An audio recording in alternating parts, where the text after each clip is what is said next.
Bonjour, je vais vous présenter aujourd'hui des résultats préliminaires de mon projet doctoral qui, comme vient de le mentionner M. Laure, porte sur la contribution des étudiants et des étudiantes au doctorat à la production de recherche universitaire au Canada. Puisque je suis au début de mon analyse, je vais vous présenter aujourd'hui deux provinces, donc la Colombie-Britannique et le Québec. Et je vais commencer par mentionner que mon projet s'inscrit dans l'étude de la production de recherche universitaire au Canada, facteurs individuels, institutionnels et systémiques, dont le chercheur principal est Olivier Bégin-Cahouette et mon directeur de recherche, et qui est financé par le CRSH.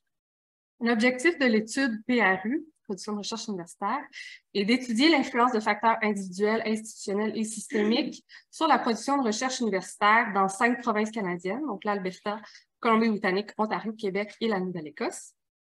Et je tiens à mentionner aussi que mon projet va comporter aussi une composante quantitative qui va être intégrée plus tard, mais pour les besoins de la communication, je vais vous présenter plutôt la phase qualitative et les deux provinces. Donc, la structure est comme suit. La problématique et les questions de recherche, je vais vous présenter en premier. Ensuite, le cadre de référence, la méthodologie et les résultats préliminaires. Donc, ma recension des écrits sur la contribution des étudiants et des étudiantes au doctorat à la production de recherche universitaire a révélé plusieurs constats, puis je vais vous en faire une petite liste ici.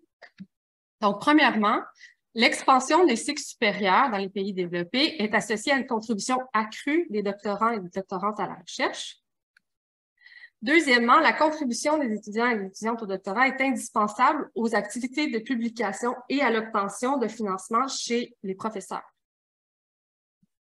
Troisièmement, le nombre d'étudiants au doctorat est supervisé et positivement et significativement corrélé à la productivité de recherche chez les professeurs. Quatrièmement, la publication de recherche pendant le doctorat est associée à une production plus importante plus tard dans la carrière des individus. Cinquièmement, l'environnement et la direction de recherche et l'obtention de bourses influencent la production de recherche des doctorants et doctorantes. Et enfin, la perception des doctorants et des doctorantes des buts de la recherche de leur doctorat est souvent associée à l'activité de publication. Je mentionne également que la seule enquête quantitative que j'ai recensée sur la contribution à la recherche des doctorants au Canada est celle de l'Association canadienne pour les études supérieures, ACES, de 2019, qui a été réalisée auprès de 63 077 étudiants et étudiantes au cycle supérieur. Et on y apprend qu'environ 40% des étudiants au cycle supérieur ont co-signé un article avec un professeur dans une revue avec comité de lecture ou encore sont l'auteur principal, premier auteur d'un article publié. Donc, au terme de la recension des écrits, j'ai constaté que l'étude de la contribution des doctorants et doctorantes à la production de recherche universitaire demeure rudimentaire au Canada. Par ailleurs, il y a d'autres études qui se sont intéressées à cette problématique, mais quelques-unes sont axées soit strictement sur le Québec ou dans des contextes géographiques très différents, comme les États-Unis, le Portugal, les pays scandinaves, qui ont des systèmes d'enseignement supérieur et de la recherche très différents aussi. Et aussi, il y a deux études qui abordent le point de vue des doctorants sur la recherche, mais pas spécifiquement leur contribution à l'activité de production de recherche. Donc, au fin de ma communication, mes questions de recherche sont: comment les acteurs de l'enseignement supérieur perçoivent-ils la contribution des doctorants et doctorantes à la production de recherche universitaire en Colombie-Britannique et au Québec? Ça, c'est pour la communication. Et ces perceptions varient-elles selon la province? Bon, pour répondre à mes questions de recherche, il convient de définir ce qu'on entend par production de recherche universitaire.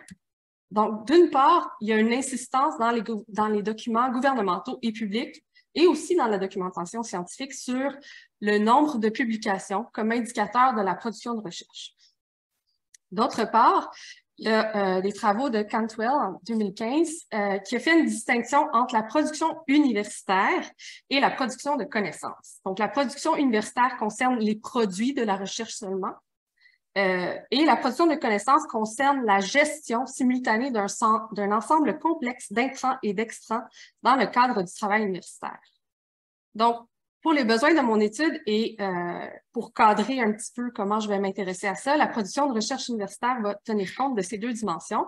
Donc, quantitativement, comme la quantité de recherche, de publication qui est produite pendant une période donnée, mais aussi qualitativement comme une activité qui implique l'interaction d'un ensemble complexe d'intrants et d'extrants dans le cadre du travail universitaire. Donc, je rappelle que mes questions de recherche sont comment les acteurs de l'enseignement supérieur perçoivent-ils la contribution des doctorants et doctorantes à la production de recherche universitaire en Colombie-Britannique et au Québec, et est-ce que ces perceptions varient selon la province? Donc, c'est une étude qualitative comparative. Sur le plan des participants, il y en a 16 en Colombie-Britannique, 21 au Québec. C'est un échantillon non probabiliste volontaire. L'instrument, ce sont des entretiens semi-dirigés d'1 heure à l'aide d'un guide d'entretien. Et j'ai réalisé une analyse thématique en continu avec un codage inductif. Donc, au Québec, au niveau systémique, on a interviewé 7 acteurs, donc des représentants de ministères, de conseils de recherche, sociétés de valorisation de la recherche, organismes consultatifs, associations de professeurs et fédérations d'associations étudiantes. Au niveau institutionnel, c'est 6 acteurs, donc dans 2 universités à grande ou à forte intensité de recherche. Il y a des représentants du conseil d'administration, des vice-rectorats et des vice-décanats à la recherche. Et sur le plan individuel, c'est 7 participants, donc des professeurs, professionnels de la recherche, postdoctorants et doctorantes. Et au total, c'est 21 entrevues qui ont été analysées. En Colombie-Britannique, au niveau systémique ou provincial, c'est 5 acteurs. Au niveau institutionnel, toujours dans 2 universités à forte intensité de recherche, il y a 4 participants. Et au niveau individuel, encore dans 2 universités, c'est 7 participants pour un total de 16 entrevues. Donc, les résultats. Je vais vous présenter d'abord les résultats pour le Québec, mais dans les 2 cas, dans les 2 provinces, il y a 2 grandes rubriques qui sont ressorties. Et j'en suis au début de ma conceptualisation et avec l'intégration des données de l'Ontario, ça risque de changer, mais je vais vous présenter ce que j'ai pour le moment. D'abord, il y a toutes les thématiques qui sont associées à la nature de la contribution et il y a aussi toutes les thématiques qui sont associées aux facteurs qui influencent la contribution. Donc, pour le moment, voici l'arbre thématique que j'ai conçu concernant la nature de leur contribution. Donc, au Québec, les doctorants sont à la fois perçus comme des moteurs de la recherche qui assurent la production du professorat, qui font avancer la science et qui deviennent spécialistes d'un sujet ou d'un aspect de la recherche. Ils sont perçus aussi comme une source d'inspiration pour la communauté universitaire, du fait qu'ils insufflent de la diversité en recherche. Et leur contribution est aussi perçue comme le nombre de publications qu'ils produisent. Donc, on va référer à leur contribution comme un nombre de publications. Finalement, il y a une thématique assez surprenante qui est ressortie et qui est un petit peu périphérique, mais je trouvais pertinent de la mentionner. C'est le fait que les doctorants et doctorantes sont payants pour les établissements universitaires, et ça, c'est des acteurs institutionnels qui l'ont mentionné. Je vais vous présenter des extraits qui témoignent de ces thématiques. Donc, pour les doctorants comme moteur de la recherche, on a un acteur institutionnel ici qui dit « C'est le moteur de la recherche. Oui, tu as besoin d'un professionnel de recherche, mais si tu n'as pas de bons étudiants gradués, ta recherche n'avance plus. Tu as besoin de ces gens-là. » Au fait qu'ils assurent la production du professorat, il y a un doctorant ici qui dit « Sans les étudiants en doctorat, il n'y a plus de recherche qui est faite. C'est malheureux. Parce que normalement, ça ne devrait pas être le cas. Les chercheurs devraient faire de la recherche. Les doctorants, ce sont ceux qui apprennent. » Il y a une professeure ici au sujet de la thématique avancement de la science, cet extrait-là. « Au doc, tu dépasses ça. Tu es supposé être vraiment cutting edge, novateur. Dans ce sens-là, c'est un gros apport pour l'avancement de la science. » La thématique spécialiste d'un sujet aussi est ressortie. Il y a une doctorante ici qui dit « La première contribution est de se spécialiser sur une question et de produire une thèse de doctorat de 400-500 pages. » C'est quand même assez important. Comme doctorat, comme source d'inspiration, il y a un acteur du niveau systémique ici que je n'identifierai pas parce que c'est un petit monde. Donc, qui dit, c'est plus que du jus de bras. Ce sont des inspirations, des personnes qui peuvent influer les orientations de la recherche, les objets déterminés, les pratiques de recherche elles-mêmes. Le même acteur souligne aussi que c'est leur rapport en diversité à la recherche. Moi, je pense que non seulement ils sont bien là, mais ils sont d'un apport essentiel. Avoir juste des professeurs enfermés dans leur bureau qui tenteraient de mener la même chose, ça n'aurait pas la même originalité, la même diversité. Puis pour illustrer comment leur contribution est conçue comme le nombre de publications, une postdoctorante ici qui dit « Pour les doctorants, ce qu'ils avaient fait individuellement, c'était à peu près un article pour une année, une participation à un colloque. » Puis là, juste pour vous illustrer qu'est-ce que la thématique payant pour l'université, c'est 2 acteurs institutionnels qui l'ont mentionné sur les 21 entrevues, qui mentionnent, on se plaint parfois que certains laboratoires travaillent trop avec des professionnels de recherche et pas suffisamment avec des étudiants gradués, parce que ces derniers sont payants pour l'université. Avec les EETP, étudiants en équivalence au temps plein, c'est comme ça que nous sommes payés. Donc, au fil de la codification et la lecture des verbatims, il y a une sous-question qui m'est apparue et c'est quels sont les facteurs qui influencent cette contribution? Parce que souvent, les acteurs disaient, ben c'est variable, ça dépend. Puis là, je me suis mis à m'intéresser à ces facteurs-là. Donc, premièrement, une thématique qui est ressortie, c'est le fait que les effectifs au doctorat soient nombreux. Ça fait en sorte que leur contribution est plus importante. Puis il y en a même qui parlent du point de vue quantitatif. Les autres thématiques, premièrement, parmi les attentes du milieu universitaire, il y a le fait que la publication est conçue comme une activité intégrante du doctorat, la production d'une thèse aussi, la durée habituelle de 4 à 5 ans du doctorat aussi est souvent nommée, le fait que la relève professorale, elle découle des doctorants qui sont formés, et aussi le multitâche qui est inhérent à la formation. Sur le plan de la direction de recherche, il y a la qualité variable de la relation, les occasions de publication et de financement qui sont offertes ou non aux étudiants de doctorat, et le fait que la direction de recherche pousse ou non les doctorants vers l'autonomie en recherche.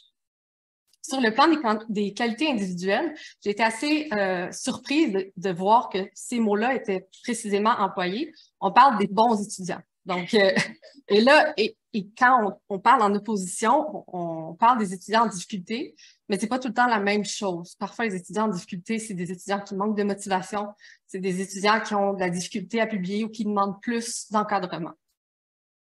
Sur le plan du financement, ben il y a le fait que d'obtenir des bourses, c'est un déterminant de la motivation et de la disposition à contribuer à la recherche. Puis, le fait de devoir travailler à l'extérieur du milieu universitaire, de connaître une certaine précarité financière. La conciliation famille, études, travail et la santé psychologique aussi sont des thématiques qui ont été soulevées. Pour la Colombie-Britannique, la thématique que j'ai développée, d'abord qui concerne la nature de leur contribution, les doctorants sont, dans un premier temps, je vais parler de ça, sont perçus comme des exécuteurs de la recherche. Donc, on avait pour le Québec des moteurs, ici c'est plus des exécuteurs. Ils vont aussi assurer la production de recherche du professorat, ils deviennent aussi spécialistes d'un sujet ou d'un aspect de la recherche, mais ils vont réaliser des tâches qui sont considérées comme indésirables aux yeux des professeurs. Ils sont perçus aussi comme une source d'inspiration pour la communauté universitaire. Ils insufflent la diversité en recherche, mais ils font preuve aussi de créativité. Leur contribution est aussi conçue comme des produits de la recherche qu'ils réalisent, donc les articles, les livres auxquels ils contribuent, les colloques. Donc, je vais encore vous présenter des extraits. Comme exécuteur de la recherche, ici, on a un postdoctorant qui mentionne, I mean, certainly postdocs are a big part of where research comes from. But also postdocs and graduate students are really what puts it out. Largely, the research nitty-gritty bit, donc les tâches qui sont un petit peu à la base, gets done by the postdocs and the graduate students.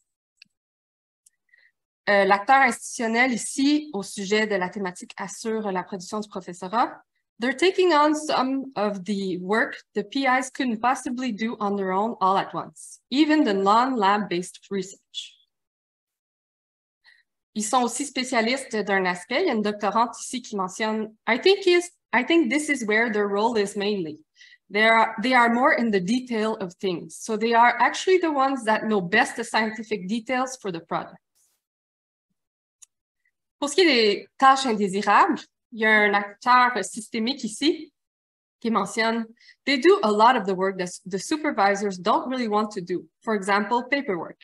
They also TA, teaching assistant, donc assistant d'enseignement, a lot for their courses, and so they're going to be doing that face-to-face work with the students that the prof may not want to do. Au fait qu'ils insufflent de la diversité en recherche, il y a un acteur institutionnel ici qui mentionne « It's such a joy as a supervisor to work with graduate students who expand your own horizons and knowledge and push and pull you in different kinds of ways in research methodologies and literature. » Ils font aussi preuve de créativité. Il y a un professeur ici qui mentionne « Some of these students that I've been blessed with were very creative students. My job was to identify opportunities, give them opportunities, and say, here, can you take the ball and run with it? And they would come up with some very creative ways of attacking the problem or redefining it, way more than I would. » Par rapport à la thématique produit de la recherche, il y a un acteur systémique ici qui mentionne Another one of my friend's supervisors is coming out with a book, and it's made up of little chapters, which each chapter is one of their grad or PhD students' work. Donc, pour les facteurs qui influencent leur contribution, le fait, encore une fois, que les effectifs au doctorat soient nombreux, ça influence leur contribution relative. Par rapport aux attentes du milieu universitaire, il y a encore une fois la publication comme une activité qui fait partie intégrante du doctorat. Il y a les exigences des programmes doctoraux qui sont mentionnées, le fait que le doctorat forme la relève professorale aussi et le multitâche qui est inhérent à la formation sont communs. Sur le plan de la direction de recherche, il y a encore la qualité variable de la relation, les occasions de publication et de financement qui sont offertes ou non, et l'autonomie en recherche qui est comme initiée par ou qui est poussée par la direction. Encore une fois, il était question des bons étudiants, your good students, qui influenceraient leur capacité ou leur contribution. Les autres étudiants qui, selon l'acteur, mais qui, en général, requièrent plus d'encadrement, donc qui sont moins en mesure de contribuer ou même qui peuvent diminuer la contribution des professeurs. Enfin, le financement et la précarité financière, la conciliation famille-études-travail et la santé psychologique sont aussi des thématiques soulevées. Et une dernière thématique qui est apparue seulement en Colombie-Britannique, c'est le fait que, à certaines occasions, la direction de recherche s'approprie le statut d'auteur. Donc, je vais vous présenter juste 2 extraits qui illustrent ça. Donc, il y a une doctorante ici qui dit « I've seen some colleagues and classmates where I think there is an expectation that they're going to do the work and their supervisor or professor will put their name on it. » Un acteur systémique ici qui dit Another one of my friend's supervisors is coming out with a book, and it's made up of little chapters, which of each chapter is one of their grad or PhD students' work. They write a chapter, and it gets put in, but it's his, the professor's, name on the book. Donc, en fin de compte, il y a plusieurs thématiques qui convergeaient entre les 2 provinces, tant sur le plan de la nature de leur contribution que sur les facteurs qui peuvent les influencer. Mais il y a certaines divergences qui sont apparues. Par exemple, le fait qu'au Québec, les doctorants sont des moteurs de la recherche en ce qu'ils font avancer la science, tandis qu'en Colombie-Britannique, il y a une dimension qui est plus liée à leur statut d'exécuteur, qui veille à certaines tâches indésirables. Malgré tout, ils demeurent une source d'inspiration dans les 2 cas et ils insufflent de la diversité. Il y a aussi une dimension qui est ressortie seulement au Québec et auprès d'acteurs institutionnels, c'est le fait que les étudiants au doctorat sont payants pour les établissements. Donc, ils deviennent indispensables. Et en Colombie-Britannique, les doctorants ont souligné une réalité non perçue dans l'autre province, c'est-à-dire que les directions de recherche s'approprient parfois le statut d'auteur et ont tendance donc à mettre leur nom sur les publications. Donc, en conclusion, les acteurs des systèmes d'enseignement supérieur du Québec et de la Colombie-Britannique perçoivent la contribution des étudiants au doctorat à la production de recherche universitaire comme étant essentielle, avec certaines divergences, la plus grande étant liée au statut soit de moteur de la recherche au Québec ou d'exécuteur de la recherche en Colombie-Britannique. Et pour la suite des choses, je vais m'attarder aux données aussi qui concernent les étudiants et les étudiants au doctorat internationaux. Et cette analyse risque de révéler d'autres thématiques aussi et l'intégration des données de l'Ontario aussi.